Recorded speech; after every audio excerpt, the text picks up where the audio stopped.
여러분은 지난 5월 가정의 달을 무사히 보내셨나요? 어릴 때는 5월의 가정 행사는 물론 지역이나 학교의 행사도 많고 날씨도 화창해서 5월이 참 좋았는데 결혼하고 나니 5월이 그다지 행복하지는 않은 것 같습니다.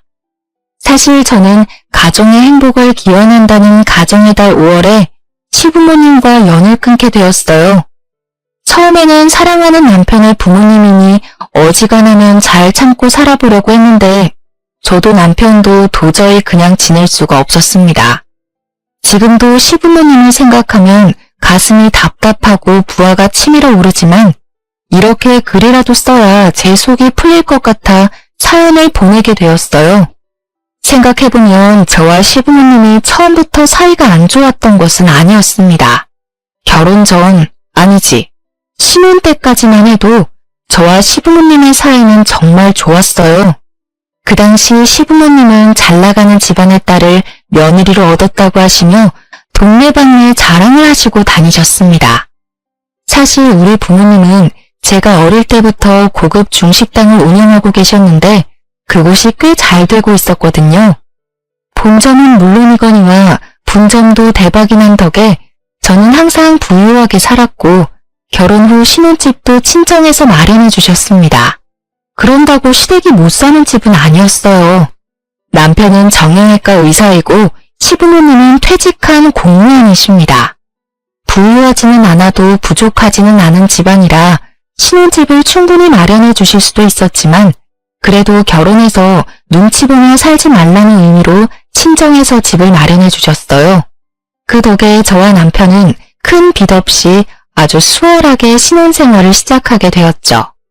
이렇게 제가 적지 않은 예단에 신혼집까지 마련해왔기에 시부모님은 저를 처음에는 떠받들어 주셨습니다. 딱 결혼 후 1년까지만요. 우리의 첫 결혼기념일이었습니다. 저는 부모님의 영향을 받아 중식 조리사 자격증을 따서 부모님의 가게에서 같이 일을 하고 있었어요. 그날 저녁 남편과의 첫 기념일을 어떻게 보낼지 고민하며 퇴근을 하는데 시어머니한테 전화가 왔습니다. 너희들 오늘 첫 결혼기념일이지? 같이 저녁도 먹고 축하해주고 싶은데 잠깐 우리 집에 좀 오렴. 아, 오늘요? 다음엔 안 될까요? 오늘은 그냥 저희들이 오붓하게 시간을 보내고 싶은데 다음에 시간 되시면. 시댁 어른이 오라고 하면 그냥 네 하고 오는 거야. 알겠니? 지금 퇴근길인 것 같은데 얼른 집으로 오거라. 저는 갑자기 오라는 시어머니의 말씀이 당황스러웠지만 그래도 우리의 첫 결혼기념일이니 시어머니가 무슨 선물이라도 준비하셨나 싶었습니다. 그렇게 시댁에 도착했는데 선물은커녕 저녁 식사조차도 준비가 하나도 되어 있지 않았어요. 어머니, 오늘 같이 저녁 먹자고 부르신 거 아니었어요? 그리고 아버님은요? 지금 잠깐 친구 만나러 가셨다. 내가 곰곰이 생각해보니까 지난 1년간 우리 집 음식에 대해서 너한테 하나도 알려주지 않았더라고. 그래서 이제 우리 집에서 저녁 같이 먹으면서 우리 집 음식 만드는 법을 전수해주마. 너도 이제 우리 집 며느리 1년 차니 어느 정도 우리 집에 적응은 되었을 것 아니니 이제 본격적으로 한번 우리 집 며느리 노릇 해보자꾸나. 네? 그럼 지금부터 재료 손질을 하고 음식을 만들자고요? 그래. 자, 일단은 우리 지훈이가 갈비찜과 갓 담근 겉절이를 좋아하니까 일단 재료 손질부터 하자. 솔직히 중식당 주방에 있으면서 칼질이야 많이 해봤기에 눈 감고도 할 수는 있지만 저는 오늘 새벽부터 식당에서 일하고 와서 너무 피곤했습니다. 새벽부터 주방에서 일했는데 퇴근해서까지 시댁 주방에서 일하고 싶지는 않았어요. 어머니, 죄송한데 차라리 오늘은 그냥 시켜 먹어요. 저 오늘 새벽부터 식당에서 일하고 와서 너무 피곤하네요. 그냥 주방에서 음식이나 만드는 게 뭐가 그리 피곤하다 그러니? 나도 도울 테니까 얼른 채 썰고 재료 손질하자. 조금 있으면 지훈이 도착한단 말이야. 시어머니는 막무가내로 제게 칼과 도마를 쥐어주셨고 저는 어쩔 수 없이 시어머니의 지시에 따라 식재료 손질을 시작했습니다. 시어머니가 분명 도와주신다고는 했지만 옆에서 말로 지시만 하시더라고요. 그러기를 한참 후 남편이 시댁에 도착했습니다. 우리 아들 왔어? 오늘도 환자 보느라 피곤했지? 잠깐만 소파에서 쉬고 있어. 나랑 은혜랑 얼른 우리 아들 좋아하는 갈비찜이랑 겉절이 만들어서 줄게. 아니 엄마, 오늘 우리 결혼기념일을 축하해주려고 불렀으면 집에 있는 엄마가 음식을 미리 해놨어야 하는 거 아니야? 솔직히 은혜도 오늘 새벽부터 출근해서 피곤한 사람이야. 게다가 은혜는 내일도 새벽부터 출근해야 하는데 이제 음식 준비해서 먹고 치우고 하면 우리 도대체 언제 집에 가서 언제 쉬라고? 그래도 첫 결혼기념일에 이렇게 다들 모여서 같이 음식 만들어 먹고 하면 명절 분위기도 나고 좋잖아.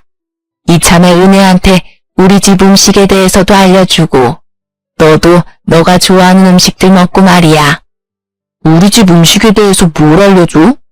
솔직히 말해서 엄마보다 은혜가 더 음식 맛깔나게 잘해. 오히려 음식 배워야 할 사람은 은혜가 아니라 엄마라고. 뭐? 아니 제가 결혼 전에는 그저 효자였는데 결혼하더니 점점 이상해지는 것 같아. 예, 은혜야. 우리 아들 요새 힘든 것 같은데 음식이랑은 잘 챙겨주고 있니? 너가 아무리 새벽에 일어나서 온종일 음식을 만든다고 해도 네 남편 밥 잘 챙겨줘야 해. 맞벌이여도 반드시 남편의 밥은 챙겨야 한다. 그게 우리 집 며느리들의 도리이고, 알겠니? 아무리 그래도 저는 새벽 6시에 나가야 하고 남편은 6시에 일어나는데 어떻게 밥을 차려요. 그리고 지훈 씨가 애도 아니고 배고프면 알아서 차려 먹든지 나가서 사 먹든지 해야지.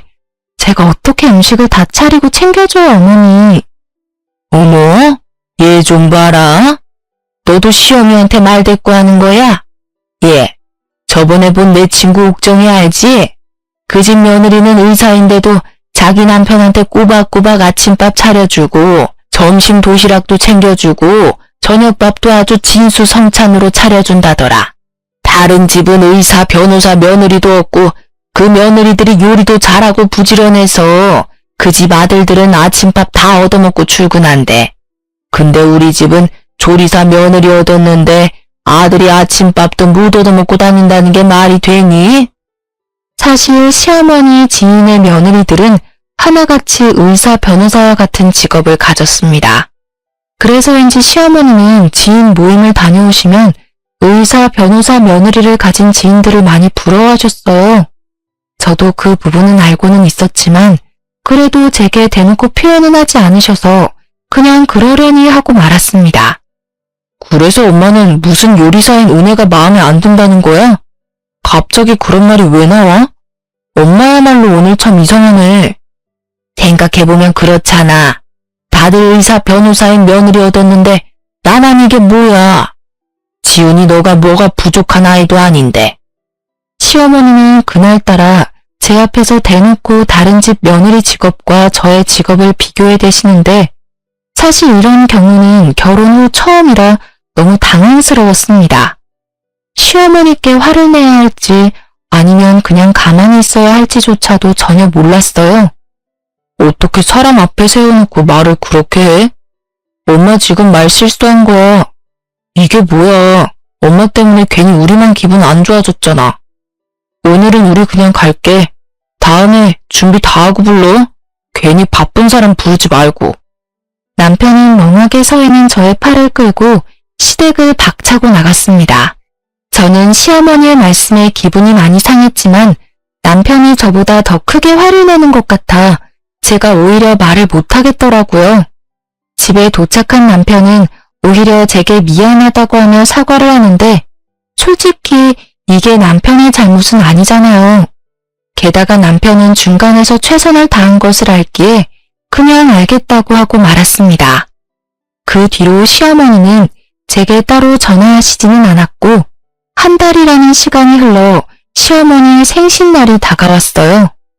사실 작년에는 첫 생신 기념으로 제가 해외로 여행을 보내드렸기에 한국에서 같이 보내는 생신은 이번이 처음이었습니다.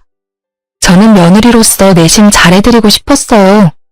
남편 역시 계속 시어머니의 생신을 신경 쓰는 눈치이기에 제가 먼저 남편에게 어머니의 생신을 어떻게 보낼지 물었습니다. 사실 말이야, 얼마 전에 어머니랑 나랑 좀 심하게 다퉜었잖아. 그래서 신경이 조금 쓰이기도 해서 말인데 이번에 생신상 좀 잘 차려주면 안 될까? 엄마도 당신한테 미안하다고도 하고 또 요리사 며느리가 해주는 생일상 받고 싶다고도 하더라고. 그래? 알겠어. 그래도 내 직업이 음식 만드는 사람인데 어머니 생신상은 직접 차려드려야지. 어머니 생신날 연차 쓰고 음식 준비해 볼게. 남편이 이렇게 이야기하는데 생신상을 준비 안 할 수가 없겠더라고요. 그래서 저는 시어머니 생신날 연차까지 써가며 온종일 지지고 볶고하며 여러 가지 요리를 했습니다.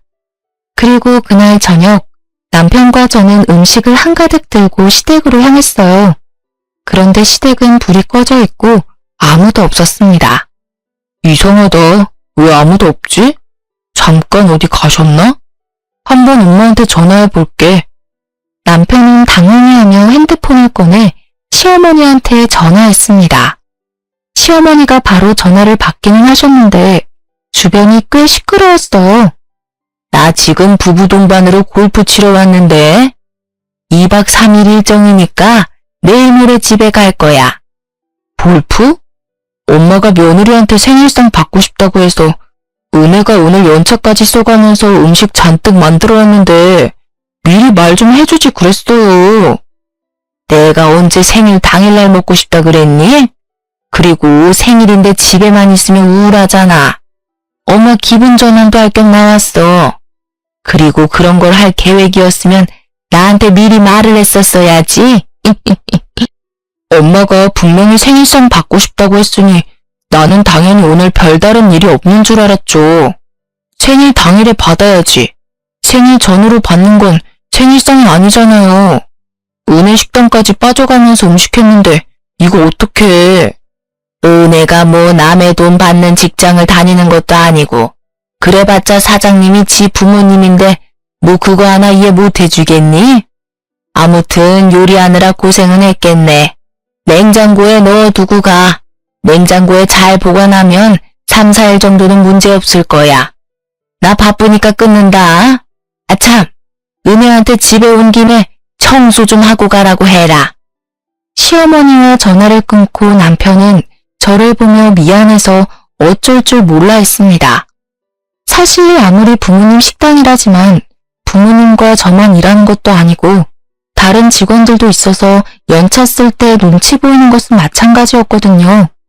그렇게 눈치 보며 연차 쓰고 온종일 불 앞에서 열심히 요리했는데 결과는 시어머니 얼굴도 못 보고 이렇게 나오니 참 허무했습니다. 그래도 남편이 너무 미안해해서 무작정 화를 낼 수는 없겠더라고요. 미안, 내가 중간에서 말을 잘못 전달했나 보다. 오늘 식당까지 빠져가면 온종일 요리하느라 힘들었을 텐데 이를 어째? 이렇게 될 줄 알았나 뭐. 어쩔 수 없지. 그냥 냉장고에 음식 넣어두고 우린 얼른 가자. 같이 얼른 음식 준비하고 우리끼리 맛있는 거 먹으러 가자. 우리 여보 오늘 정말 고생 많았으니까 내가 오늘 풀코스로 쏠게. 그날 밤 남편과 저는 제가 평소에 좋아하는 양고기와 시원한 맥주를 먹으며 음식하며 쌓인 피로도 풀고 화를 시켰습니다. 사실 많이 짜증났지만 그래도 남편이 제 옆에서 제 편이 되어주어서 정말 고마운 날이었어요. 이틀 후 가게 브레이크 타임 시간에 잠시 휴식을 취하고 있는데 시어머니한테 전화가 왔습니다. 나다. 음식은 잘 먹었다. 중국집 딸이라 그런지 음식 솜씨는 나쁘지 않더구나. 그런데 내가 그때 너 청소하고 가라고 한 건 못 들었니? 듣기는 했는데 왜 그러세요? 그럼 며느리가 돼서 당연히 청소하고 갔어야 할 것 아니니? 생각을 해봐라. 나이든 시부모가 골프 치고 오면 당연히 힘들지 않겠어? 그럼 며느리가 시어른들 집에 오는 날 맞춰서 깔끔하게 청소도 좀 해놓고 해야지. 안 그래? 부모님이랑만 같이 일을 해서 그런가 융통성도 좀 없는 것 같고 눈치도 없는 것 같고 그러네. 저는 제가 왜 그렇게 해야 하는지 잘 모르겠네요. 제가 시부모님을 모시고 사는 것도 아니고 따로 사는데 굳이 그렇게까지 해야 하는 건가요? 지금 시어미 말에 토를 다는 거니? 정말 기가 막히네. 시어머니는 제 말에 기가 막힌다고 하셨지만 저 역시 마찬가지였습니다. 일이 있어서 출장을 다녀오신 것도 아니고 친구들과 놀러 가셨는데 며느리가 어른들 돌아오시는 날 맞춰서 집안 청소를 해야 한다니요. 그런데 더 기가 막히고 어이없는 것은 지금부터였습니다. 그건 그렇고 골프 모임 지인들이 며느리가 중국집 딸이라고 하니까 다들 네 음식 솜씨 좀 확인하자더라. 마침 이번에 내가 음식을 살 차례거든. 특별히 너 쉬는 날인 월요일에 지인들 초대할 테니까 너가 중화식으로다 멋들어지게 요리 좀 해와라. 네? 어머니 모임에서 제가 요리를 하라고요? 그래. 다른 집 며느리들도 다 했어. 직업이 의사의 변호사인데도 말이야. 너는 중국집 딸이니 당연히 해야 하는 것 아니니?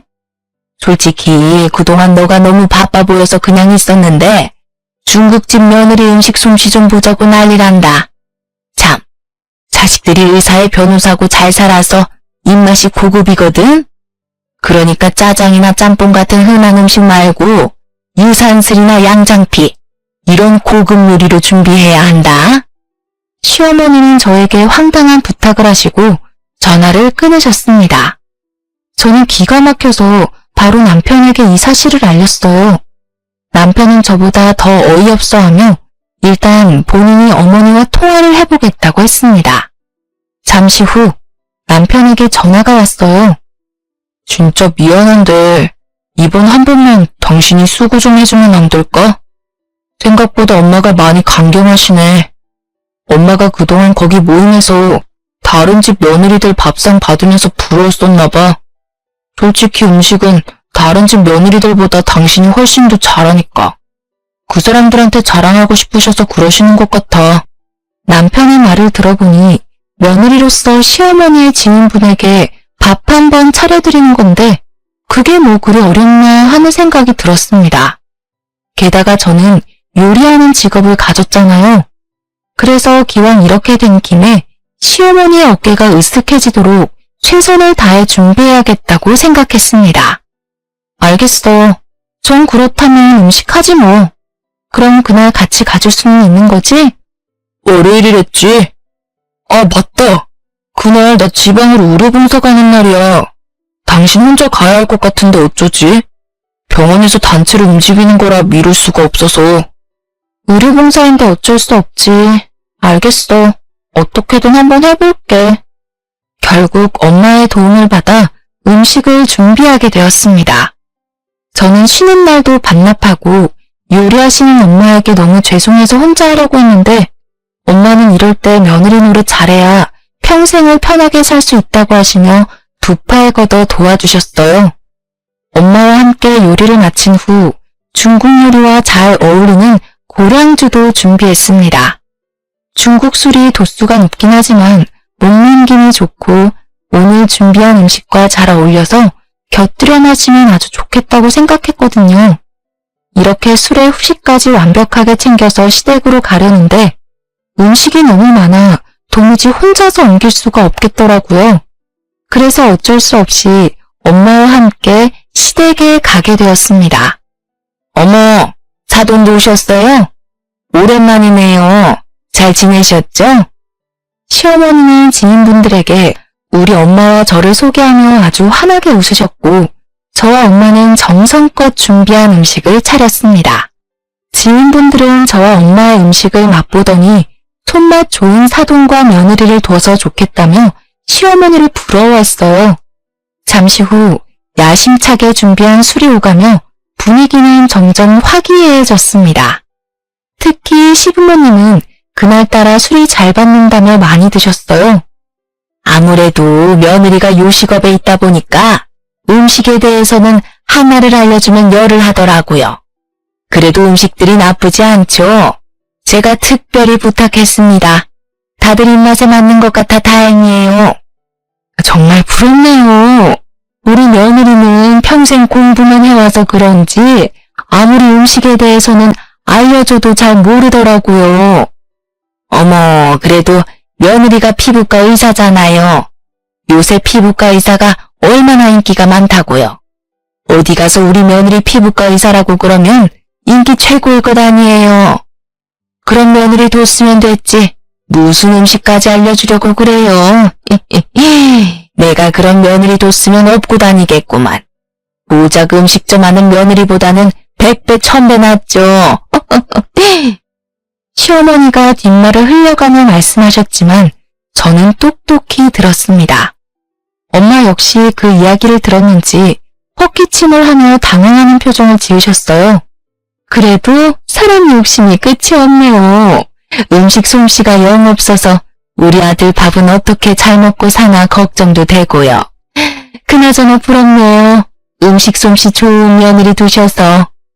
그래봤자 뭐 식당 운영하는 며느리인걸요. 사실 저 어디 가서 말도 못해요. 요새 다들 며느리들이 의사, 변호사라 식당 운영하는 며느리는 명함도 못 꺼낸답니다. 안 그래요, 여보? 그렇지. 요새는 어쩜 며느리들이 잘 나가는지 몰라. 여기 계신 분들, 며느리들도 다들 사자 직업 가졌잖아요. 솔직히 짱깨집 딸보다는 의사, 변호사가 훨씬 낫지. 안 그래요? 시부모님은 술에 취하셨는지 얼굴이 벌개져서는 대놓고 저와 엄마의 직업을 무시했고 그 자리에 있던 저와 엄마는 점점 기분이 상해 표정 관리가 안 되기 시작했습니다. 저와 엄마의 표정이 변한 것을 눈치챈 시어머니의 지인들은 서둘러 저와 엄마를 칭찬했어요. 에이, 맛있는 음식 만들어서 기쁨을 주는 요리사라는 직업도 멋진 직업이죠. 게다가 요즘같이 어려운 시기에 식당을 계속 운영하는 게 얼마나 힘든 일인데요. 저는 며느리와 사돈이 정말 대단하다고 느껴지는걸요. 대단은 무슨. 요새는 지방 구석에 가도 다 있는 짱깨집 사장이 뭘 그리 대단하다고. 옛날에 못 살 때야 짱깨집 하면 우아했지만 지금 짱깨 요리는 솔직히 개나 소나 먹는 음식이지 뭐. 안 그려? 아버지, 지금 뭐라고 하셨어요? 개나 소나 먹는 음식이요? 지금 이게 다 얼마짜린지 아세요? 뭐 많아봤자 5만 원 정도 하겠지. 5만 원이요? 이거 다 고급 요리라 다 더하면 60만 원이에요. 저는 최선을 다해 고급 음식을 준비했는데 개나 소나 먹는 음식이라는 소리를 들으니 기분이 너무 나쁘네요. 시아버지는 제 말에 콧방귀를 끼며 여전히 술에 취해 의사, 변호사 며느리를 얻지 못한 아쉬움을 드러냈습니다. 이깟 60만 원짜리 한 끼 식사가 뭘 대수라고. 내가 의사, 변호사 며느리만 얻었으면 이딴 음식 맨날 먹을 수 있어. 알아? 참나. 이봐요.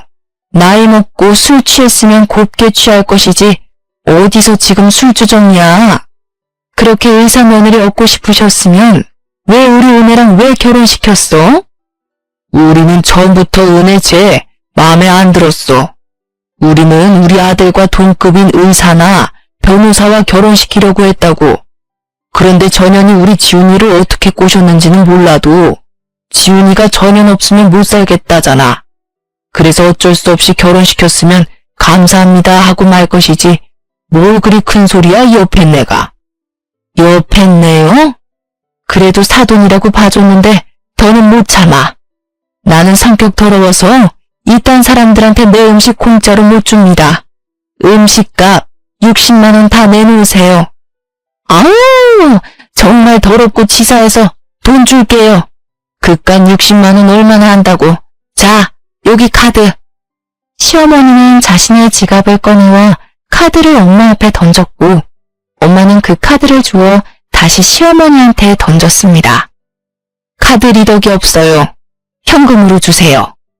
정말 가지가지하네. 기다려봐요. 시어머니는 큰 방으로 가서 현금을 가져왔고 정확히 60만 원을 세셔서 엄마에게 선심 쓰듯이 돈을 건넸습니다. 엄마는 그 돈을 받으시고는 저를 데리고 시댁에서 나오셨어요. 너 설마 시댁에서 이런 대우 받으면서 그동안 산 거니? 내가 너 시댁에서 눈치 보며 살지 말라고 일부러 쉬는 집까지 해줬는데 이게 뭐야? 임서방도 너를 이렇게 무시해? 시부모님은 원래는 안 그러셨는데 최근에 내가 좀 편해지셨는지 말을 편하게 하셔. 그래도 남편이 항상 중간에서 잘 막아주고 있어. 그러니까 너무 걱정하지 마. 엄마는 당장 남편에게 전화해서 따질 것이라고 하셨지만 의료봉사로 타지에 있는데 굳이 신경 쓰이게 하고 싶지 않았습니다. 시부모가 너한테 뭐라고 하든 말든 너 할 말 다 하고 살아. 너 그 집에서 눈치 볼 것 없어. 임서방도 너 안 도와주면 당장 이혼해. 알겠어? 많이 화가 나고 흥분한 엄마를 겨우 진정시키고 엄마는 친정집에, 저는 우리 집에 도착했습니다. 집에 와서 잠시 쉬고 있는데 시어머니한테 전화가 왔어요. 저는 왠지 시어머니가 술에 취해 고운 말을 하지 않을 것 같아 녹음 버튼을 눌렀습니다. 너는 지금 내 모임을 이렇게 박살내놓고 그냥 가버리냐? 너랑 너네 엄마 때문에 분위기가 완전 이상해졌잖아. 빨리 와서 사과 못해? 먼저 우리 집 무시한 건 어머니 아버지세요. 어떻게 사람을 앞에 두고 의사 변호사 며느리를 바랬다는 소리를 하세요? 그럼 우리가 뭐 잘못이라도 했다는 거야? 아이고 며느리 무서워서 무슨 말을 못하겠네. 어쨌든 우리가 술 취해서 뒷정리 하나도 못할 것 같으니 와서 뒷정리 좀 해라.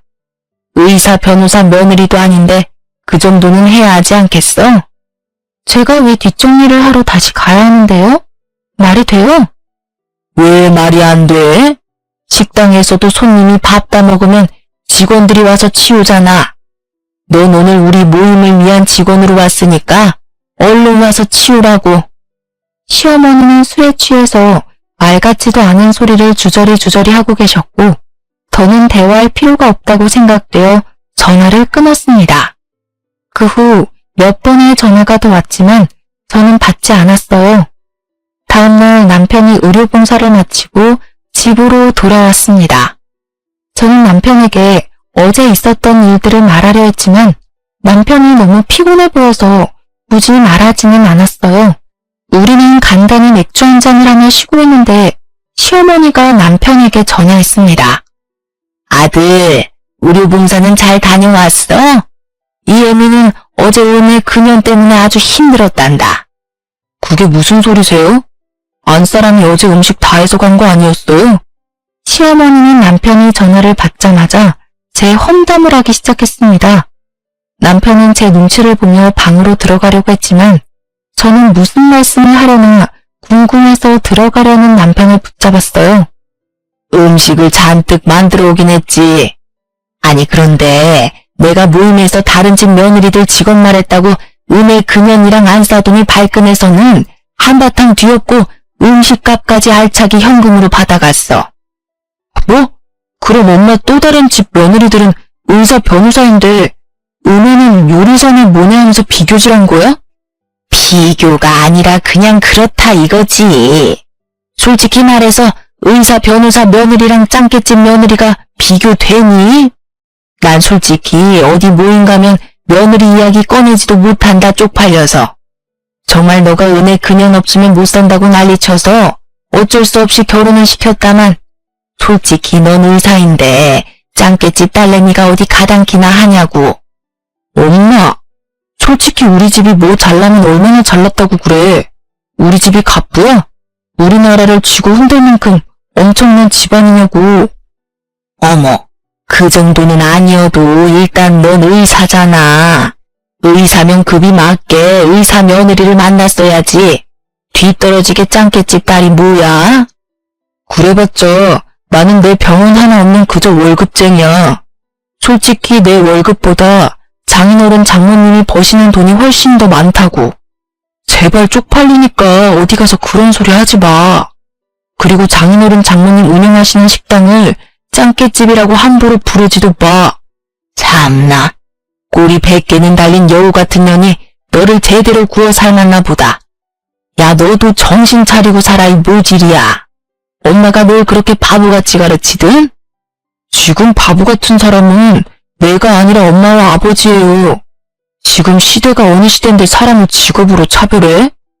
밖에서 그런 소리 하고 다녔다가는 욕 한 바가지 먹어요. 아시겠어요? 야, 아유 진짜 자식이라고는 하나밖에 없는데 그놈이 여자한테 홀딱 홀려서 이 애미 속도 몰라주고. 니네 아빠랑 술이나 마저 마셔야겠다. 시어머니는 한바탕 소리를 고래고래 지르시더니 전화를 끊으셨고 저는 남편에게 어제 있었던 모든 일을 다 말했습니다. 그리고 어제 시어머니와 통화하며 녹음했던 파일까지 다 들려주었어요. 남편은 술에 취해 저에게 5만 가지 소리를 다하는 시어머니의 목소리를 듣더니 갑자기 주먹을 꽉 쥐었습니다. 그러고서는 전화기를 들어 시어머니한테 전화를 걸었어요. 엄마한테 미안하기는 한가 보지? 이렇게 바로 전화하는 것을 보면 말이야. 아니요, 미안은 무슨. 저 이제 엄마와 영 끊겠어요. 정말 예전부터 느꼈지만 엄마 말이나 행동 하나하나 너무 쪽팔려. 다시는 저나 은혜에게 전화하지 마세요. 우리가 어떻게 살든 신경 쓰지 마시라고요. 남편은 시어머니한테 연을 끊겠다는 소리를 고래고래 지르더니 전화를 끊어버렸습니다. 제가 평소에 하고 싶었지만 차마 내뱉을 수 없던 말을 남편이 시원하게 해주니 고마웠고 한편으로는 미안했어요. 만약에 남편이 저와 결혼하지 않았다면 이런 일도 없었을 거잖아요. 어찌 보면 저로 인해 부모와 자식 사이가 틀어졌으니 마냥 제가 원하는 대로 되었다고 좋아할 수만은 없겠더라고요. 남편은 속에서 열불이 난다며 생수를 들이켰습니다. 그리고 잠시 후 이번에는 시아버지한테 전화가 왔어요. 네 엄마한테 다 들었다. 이게 무슨 못돼 먹은 짓이야? 옛말에 부모와 자식 간의 관계는 천륜이라고 했다. 어떻게 네가 감히 하늘이 정한 연을 끊겠다고 해? 네가 그러고도 사람이야? 어서 네 엄마한테 죄송하다고 사과해. 사과요? 저는 제 가족을 모욕하는 아빠랑 엄마를 도무지 용서할 수가 없어요.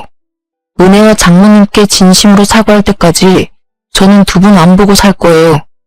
그리고 매달 드렸던 용돈도 끊을 테니 그런 줄 아세요. 더는 할 말 없으니 전화 끊습니다. 사실 우리는 결혼한 직후부터 시부모님에게 매달 용돈을 200만 원씩 드리고 있었습니다.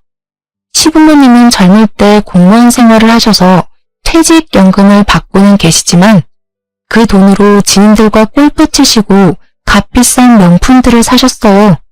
그 덕에 항상 두 분은 돈이 부족했고 그래서 우리를 만날 때마다 힘들다는 소리를 노래처럼 부르셨습니다. 하도 돈이 없다고 난리치니 저와 남편은 많은 대화 끝에 매달 200만 원이나 되는 용돈을 드리고 있었어요. 남편은 이런 상황을 정말 싫어했고 저나 친정 부모님께 많이 부끄러워했습니다. 왜냐면 친정은 중식당이 본점에 이어 분점도 잘 돼서 가게 건물까지 사버려서 나름 건물주라 매달 상가 월세를 받고 있었어요. 그래서 기이한 사위라며 엄마가 항상 값비싸고 좋은 것들만 듬뿍 챙겨주셨거든요.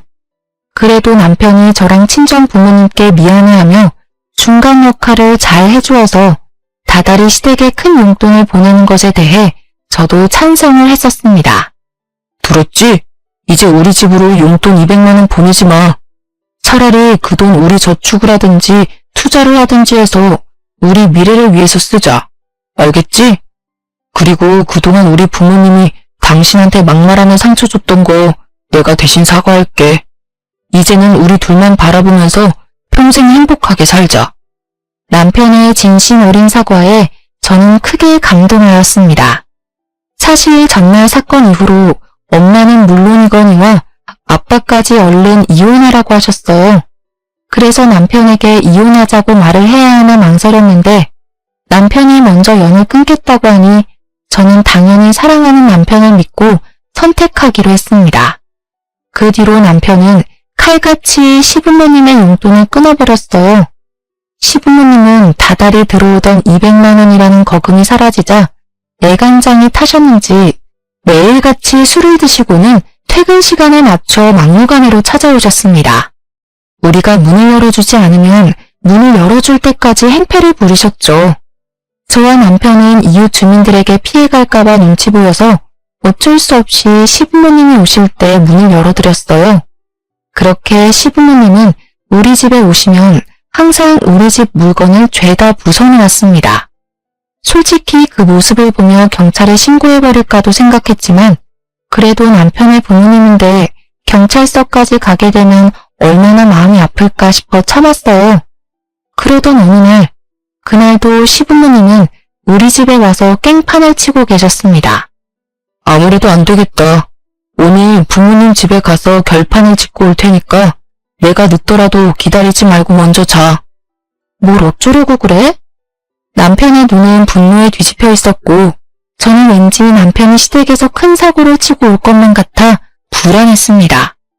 그렇게 남편과 시부모님이 떠나고 1시간이나 지났으려나요? 경찰서에서 전화가 왔습니다. 남편 문제로요. 저는 이게 무슨 일인가 싶어 놀란 가슴을 부여잡고 경찰서로 달려갔어요. 은혜야, 사실 나 집에 가서 내 돈으로 샀던 명품 가방, 골프채, 가전제품 다 부숴버렸어. 그러지 않으면 내가 더 큰일을 저지를 것만 같았거든. 그런데 일이 이렇게 될 줄은 몰랐어. 정말 미안해. 굳건하고 강인하던 남편이 엉엉 울면서 저에게 이 말을 하는데 가슴이 찢어질 것만 같았습니다. 상황을 보아하니 남편은 너무 화가 나서 시댁으로 쫓아가 그동안 사들인 모든 것들을 다 부숴버렸고 다급한 시부모님은 남편을 경찰에 신고했어요. 부모가 자식을 경찰에 넘긴 이 상황이 기가 막혔지만 저는 최대한 차분하게 경찰에게 그동안 있던 일들을 진술했습니다. 다행히 이전에 우리 집안 물건을 다 부숴놓았을 때 저는 혹시 몰라 그때마다 사진을 찍어놨었거든요. 그 모든 것들이 증거자료가 되어 쌍방 합의로 일이 잘 마무리되었습니다. 그 이후로는 한동안 시부모님이 우리를 찾아오지 않았어요. 시부모님과 연을 끊으니 저와 남편은 아주 행복했습니다. 마음이 편해서인지 아기도 생기게 되었죠. 아기가 생겼다고 친정 부모님께 말씀드리자 두 분은 왜 아기를 가졌냐며 난리가 나셨습니다. 아기를 가졌다고? 이 상황에서? 너는 둘이 빨리 헤어지라니까 나중에 이혼하기 힘들게 왜 아기까지 가졌어? 엄마가 걱정하는 마음 뭔지는 잘 아는데 지은 씨 중간 역할을 아주 많이 잘해주고 있어. 나는 그런 지은 씨 믿어. 친정 부모님은 그래도 제 걱정이 된다며 저를 안타까워하셨지만 저는 제 남편을 믿기에 걱정이 전혀 되지 않았습니다. 그 뒤로 펼쳐진 280일의 임신 기간은 생각보다 힘들었지만 남편이 잘 도와주고 항상 저를 배려해 주었고 그 덕에 저와 남편을 반반씩 닮은 건강하고 예쁜 딸 효진이가 태어났어요.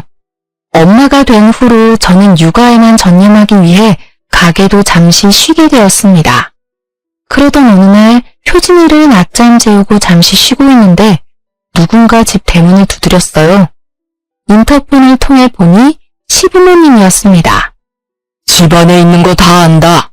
아기 낳았다면서 어떻게 이 할애비 할머니한테 손주 얼굴 보여주지도 않냐? 못된 년, 빨리 문 열지 못해?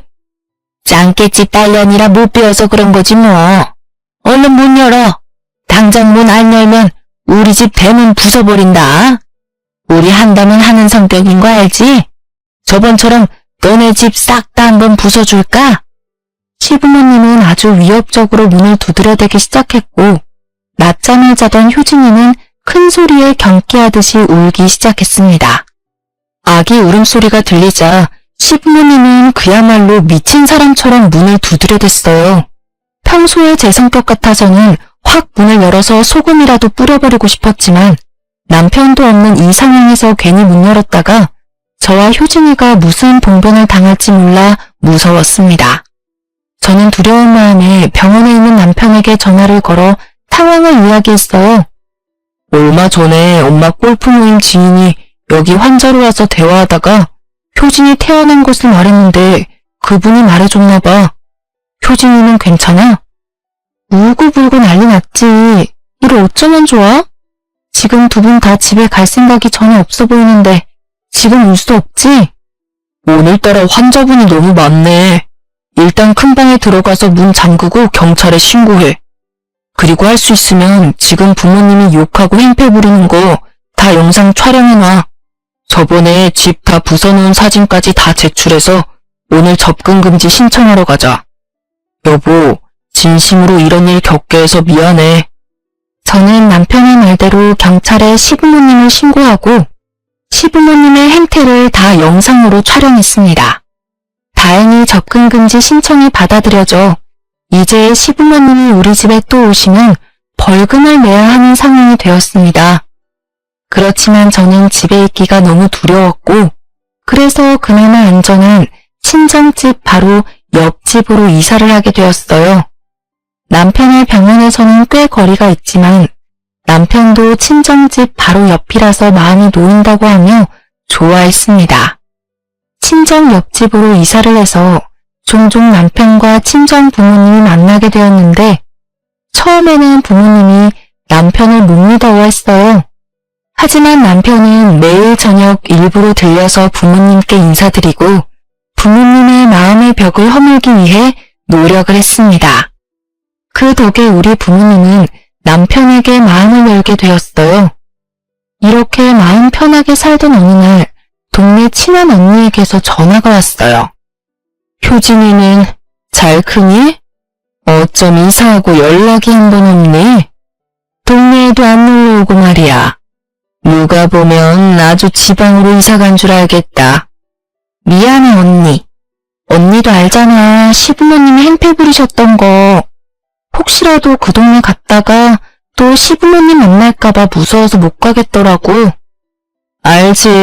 너희 시부모님 요새도 술 마시면 이 아파트 주위를 어슬렁거리고 있더라. 저번 주에는 술에 잔뜩 취해서 비틀거리며 오셔서는 아파트 정문에서 너랑 남편 찾으면서 고래고래 소리 지르고 난리도 아니었어. 동네 언니의 말에 시부모님이 더는 이전 동네로 찾아오지 못하게 해야겠다는 생각이 들었습니다. 아파트 주민들에게도 큰 민폐잖아요. 그래서 아파트 주민들이 가입한 커뮤니티에 시부모님의 사진과 그동안 했던 모든 행적을 소상히 적어서 올렸어요. 그리고 모든 내용을 A4 용지 한 장으로 간략하게 정리해서 아파트 곳곳에 붙였습니다. 물론 시부모님 사진과 함께요. 사실 남편의 부모님이니 이렇게까지는 않으려고 했는데 워낙에 시부모님이 아파트에서 행패를 부리고 다니며 피해만 주고 다니시니 남편도 글이라도 써서 붙이려고 하더라고요. 그리고 며칠 뒤 동네 언니에게 전화가 다시 왔습니다. 시부모님이 또 술에 취해서 아파트 정문에서 난동을 피웠는데 제가 붙이고 인터넷에 올린 글을 본 아파트 주민 대다수가 다들 손가락질하며 욕설을 퍼부었다고 해요. 그 뒤로 몇 달이 지났는데 지금까지는 시부모님이 아파트 근처에 나타나지 않았다고 합니다. 지금은 효진이의 재롱을 보며 아주 행복하게 살고 있어요. 친정 부모님은 처음에는 효진이를 그다지 탐탁지 않게 생각했는데 요새는 효진이의 얼굴을 조금이라도 자세히 보겠다며 효진이와 같이 거실을 기어다니시기까지 한답니다. 효진이 덕에 요새는 친정 부모님도 저도 남편도 웃을 일만 가득하네요. 2023년 남은 하반기도 효진이와 우리 모든 가족이 매일 이렇게 웃으며 살았으면 좋겠습니다. 참, 이것도 알려드려야겠네요. 얼마 전에 친정엄마가 단골 가게로 장보러 갔다가 우연히 제 시부모님에 대한 근황을 듣게 되었거든요. 지금 어찌 사시는 줄 아세요? 남편이 용돈을 끊은 후로도 여전히 명품만 찾고 골프만 치러 다녔다고 합니다. 그런데 그게 좀 비싸나요? 당연히 매달 받는 연금으로도 해결되지 않았고 카드 돌려막기에 대출까지 받았다고 해요. 지금은 빚더미에 앉아 마지못해 살고 계시며 근처 상가에서 두 분 다 청소부로 일하고 있으시대요. 그런데 평생 공무원으로 책상에 앉아 계시던 분이 청소 일을 잘할 수 있겠나요? 하루가 멀다고 건물 관리인에게 혼만 나고 있답니다. 저의 이야기는 여기까지입니다.